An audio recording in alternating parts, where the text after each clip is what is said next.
देखिए, इंडिया ने रिसेंटली दो टूक जवाब दिया है कनाडा को कि भैया अगर आप हमसे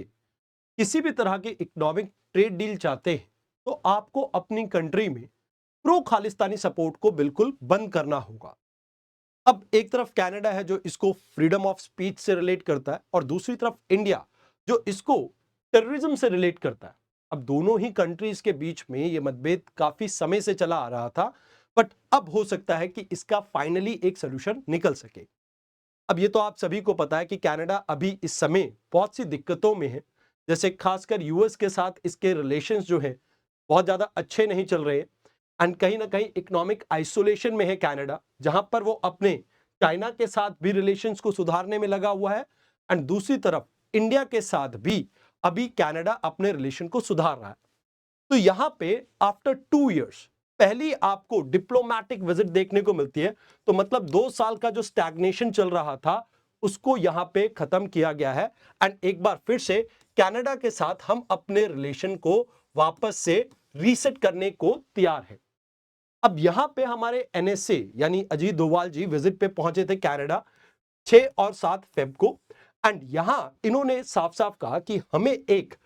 न्यू सिक्योरिटी फ्रेमवर्क चाहिए जहां पर एक ऑफिसर क्रिएट किया जाएगा, एक पोस्ट इंडिया में और एक पोस्ट कनाडा में, जिससे इंटेलिजेंस शेयरिंग काफी स्मूथ हो सके। अब जहां पे हम बात करते हैं कनाडा की, ये फ्री स्पीच को प्रमोट करते हैं, बट इस चीज को ये भी एक्नॉलेज करते हैं कि भाई टेररिज्म और ऑर्गेनाइज क्राइम की कोई जगह नहीं है उनके देश के अंदर। तो मतलब यहां पे एक तरह से आप ये लगा सकते हो कि आईएसआई के जो मंसूबे हैं उसके ऊपर बिल्कुल पानी फिर सकता है। अब यहां आपस में ये कॉपरेशन प्रमोट करेंगे काउंटर टेररिज्म में, नार्को ट्रैफिकिंग के अंदर, साइबर थ्रेट्स को लेके एंड एनर्जी सिक्योरिटी को लेके। अब इंडिया और कनाडा के रिलेशन ट्रूडो एडमिनिस्ट्रेशन में अपने सबसे लोएस्ट पॉइंट पे पहुंचते हैं जब निजर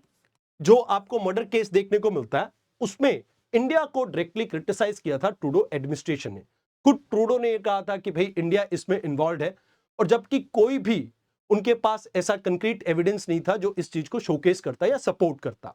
जिसके बाद इंडिया ने कुछ कैनेडियन डिप्लोमैट्स को यहां से निकाल दिया था। एंड ऐसा ही कनाडा ने किया कि हमारे कुछ डिप्लोमैट्स को कनाडा से हटा दिया, जिसके बाद हमारे आपस के जो ट्रेड टॉक्स चल रहे थे वो सस्पेंड हो जाते हैं और डिप्लोमैटिक रिलेशन अपने आप ही डीप फ्रीज में चले जाते हैं, यानी आपस में कोई भी बातचीत नहीं रहती है।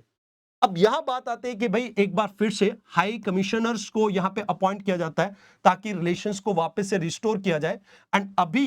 ये जो एनएसए डोभाल जी की विजिट है ये काफी इंपॉर्टेंट है, बिकॉज इन्होंने एनएसए चीफ जो कनाडा के हैं उनके साथ यहां पे मीटिंग की है, नेथली के साथ, एंड उसके साथ गैरी के साथ भी यहां पे मीटिंग की है जो वहां के पब्लिक सेफ्टी ऑफिसर है। और यहां जो कॉमन स्टेटमेंट या आप कह सकते हो कि जो एक ज्वाइंट स्टेटमेंट आई है उसमें इस बात को एक्नॉलेज किया गया है कि भाई काफी सारी प्रोग्रेस की गई है। एंड यहां पे हम दोनों एक दूसरे के साथ सपोर्ट करते हैं सेफ्टी एंड सिक्योरिटी को लेके, दोनों ही कंट्रीज के सिटीजन और कंट्री के लिए। अब ये पूरा फ्रेमवर्क है क्या, इसको आप समझिए। अभी तक क्या होता था कि भाई इंडियन एजेंसीज कुछ रिपोर्ट भेजती थी, डिप्लोमैटिक प्रोटोकॉल और ब्यूरोक्रेसी के कारण वो बहुत लंबे समय तक लटक जाती थी, जिसकी वजह से कैनेडियन एजेंसी के साथ उनका तालमेल काफी वीक था। तो कभी कभी आपको ऐसा देखने को मिलता था कि कुछ केसेस में आपको अच्छा रिस्पांस मिलता था, कुछ केसेस में डिले देखने को मिलते थे। बट अभी इंडियन एजेंसी यहां पे कनाडा के साथ जो भी अपनी डिटेलिंग शेयर करेंगे तो इससे कहीं ना कहीं डायरेक्ट कैनेडियन एजेंसी को एक्सेस मिल पाएगा और रियल टाइम बेसिस पे ये इंटेल शेयरिंग से जो टेरर नेटवर्क यहां पे चल रहा है उसको टारगेट किया जाएगा। एंड मोर ओवर ट्रांसनेशनल जो ऑर्गेनाइज क्राइम है, इलीगल ड्रग फ्लो है, उसको रोका जा सकेगा।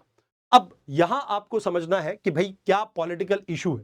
देखिए, कनाडा और वेस्टर्न कंट्री हमेशा से फ्रीडम ऑफ स्पीच के बारे में बात करती है, बट कहीं ना कहीं वो इस चीज को भूल जाती है कि भैया ये जो पूरी फ्रीडम ऑफ स्पीच की वो बात करते हैं वो किसी देश के अगेंस्ट अगर बात चल रही हो तो ये एक तरह का टेररिज्म या ऑर्गेनाइज क्राइम दूसरे देश की नेशनल सिक्योरिटी को इंपैक्ट कर सकता है। तो यहां पे ये कहा जा रहा है कि भी इंडिया कहता है कि भी हमारे पास क्रेडिबल इंफॉर्मेशन है कि आईएसआई बैक्ड कुछ ऐसे चैनल्स हैं जो चैरिटेबल फंड रेजिंग कर रहे हैं गुरुद्वारास के अंदर। और यूके के अलावा कनाडा एक ऐसा ऑपरेशनल हब है जहां से ये फंडिंग इंडिया की तरफ चैनलाइज की जा रही है। तो इस मीटिंग से ये निकल के आया कि भाई आने वाले समय में हो सकता है कि भाई वो जो आप पॉलिटिकल कवर यहां पर ढूंढ रहे थे पाकिस्तान और आईएसआई, तो वो एक तरह से पूरी तरह से खत्म हो जाए। अब होता क्या है कि आमतौर पे जो कनाडा है इसके अंदर ड्रग जो रैकेट्स चल रहे होते हैं, यहां से जो भी पैसा निकलता है वो मनी लॉन्ड्रिंग के थ्रू पंजाब आता है। पंजाब में एक्सट्रीमिज्म को प्रमोट किया जाता है, जहां पर आर्म वायलेंस को प्रमोट किया जाता है, यानी गन कल्चर को प्रमोट किया जाता है, और जिससे कई सारी एक्टिविटीज इंडिया में अंजाम दी जाती है। अब इससे क्या होता है कि भी जो ड्रग प्रोसीड है कनाडा से इंडिया के अंदर खालिस्तानी मूवमेंट को सपोर्ट कर रही थी, उसको रोकने के लिए हमें काफी हेल्प मिलेगी। नाउ मोर ओवर यहां पे डोमेस्टिक पब्लिक सेफ्टी की बात की जाए तो वो आप कनाडा में इंश्योर कर पाओगे, क्योंकि ये गैंग की जो वायलेंस है वो कम होगी, एंड मोर ओवर इंडिया के नेशनल सिक्योरिटी के इशू भी हम एड्रेस कर पाएंगे। तो यहां पे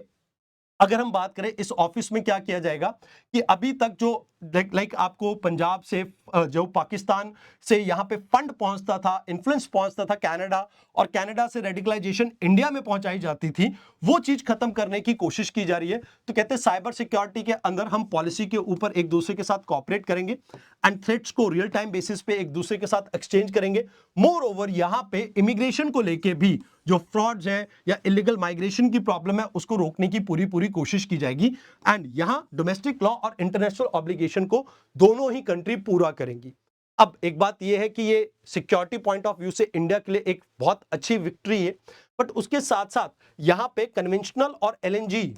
जो कन्वेंशनल ऑयल है और एलएनजी है, इसमें भी हम एक दूसरे के साथ काफी सपोर्ट करेंगे, ट्रेड को कहीं ना कहीं प्रमोट करने की कोशिश करेंगे। नियर फ्यूचर इसको लेके फ्री ट्रेड एग्रीमेंट भी हम सोच रहे हैं, एंड एडिशनली यूरेनियम और न्यूक्लियर एनर्जी के ऊपर भी एक दूसरे के साथ वर्क करेंगे, क्रिटिकल मिनरल्स को लेके भी, और पोटाश जो कि हमारे खेती में यूज होता है उसको लेके भी एग्रीमेंट साइन हो सकता है। तो कहा जाता है कि भाई अभी जो प्राइम मिनिस्टर हैं जो कनाडा के, वो मार्च में इंडिया के विजिट पे आएंगे, और इस विजिट में खासकर ये फोकस रहेगा कि कैसे सिक्योरिटी टाइज को और बेटर किया जा सके, जो इमर्जिंग टेक्नोलॉजी है और एजुकेशन है इसमें एक दूसरे के साथ कैसे वर्क किया जा सके, एंड कल्चरल एक्सचेंज को कैसे प्रमोट किया जा सके। तो कैनेडन रीसेट की अगर बात करें तो ये कहीं ना कहीं फेब की जो मीटिंग है ये बहुत ज्यादा बड़ी एक मीटिंग है, बिकॉज इससे जो डीप फ्रीजिंग आपको डिप्लोमेटिक रिलेशन में देखने को मिल रही थी वो खत्म होती है, and more over national security के लिए इंडिया के लिए काफी ये एक बूस्ट करने वाली चीज है, क्योंकि हमारी यहाँ पे जो खालिस्तान को लेके एक बड़ी प्रॉब्लम चल रही थी उसको हम सॉल्व कर पाएंगे, एंड इकोनॉमिक रियलिटी ये भी है कि किसी एक कंट्री के साथ आप बहुत ज्यादा डिपेंडेंट नहीं हो सकते, ना यूएस, ना यूरोपियन यूनियन, और ना किसी और के साथ। तो यहाँ पर इंडिया और कनाडा के अगर रिलेशन आगे और ज्यादा बेटर होते हैं तो वो कहीं ना कहीं एक म्यूचुअल ट्रस्ट के ऊपर बेस्ड होने चाहिए, एंड कहीं ना कहीं वेरीफाइबल एक्शंस के ऊपर बेस्ड होने चाहिए, ताकि दोनों ही कंट्रीज के अंदर काफी अच्छी आपको प्रोग्रेस देखने को मिले। तो आज के इस लेक्चर में मैं आपको यह बताना चाहता हूं कि इंडिया और कनाडा के बीच में हो सकता है कि आने वाले कुछ समय के अंदर आपको फ्री ट्रेड एग्रीमेंट देखने को मिले, बट उस एग्रीमेंट के अंदर सिक्योरिटी एक मेजर पर्सपेक्टिव हो सकता है।